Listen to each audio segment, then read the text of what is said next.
After we complete an assembly, we want to complete a presentation because we want it to be exploded. We want a solution so that if someone were to use our puzzle cube and they really got frustrated and they couldn't figure out how to put it back together, we have some sort of solution that they can see how it goes together.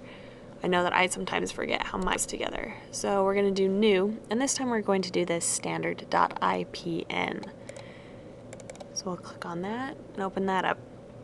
Once again, it's blank. It's wondering where do we start.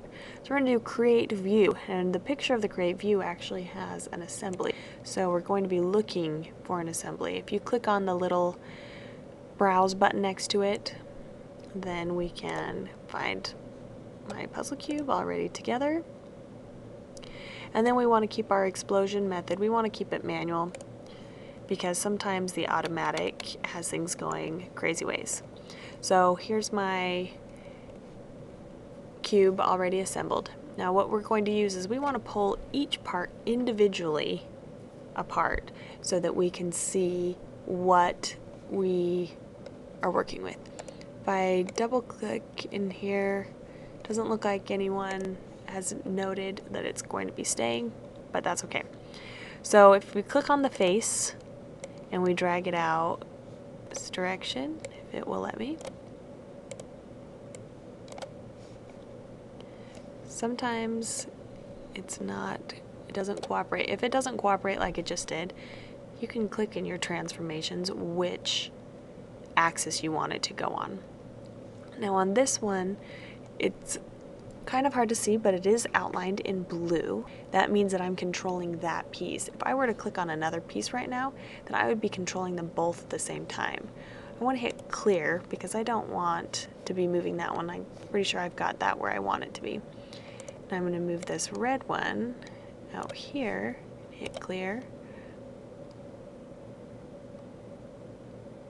And then my blue one, now I've got to change to my Y because I want to pull it this way. And hit clear.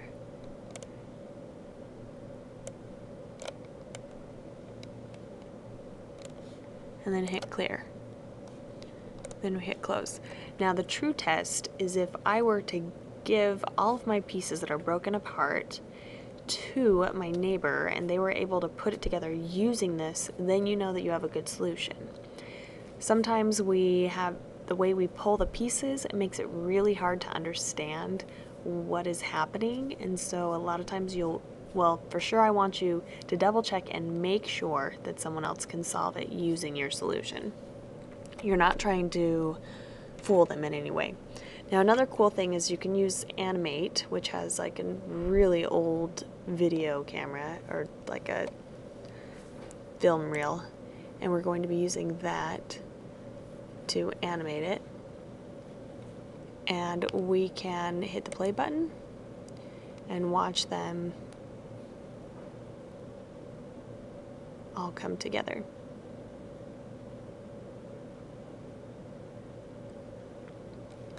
And that's how you get your exploded drawing.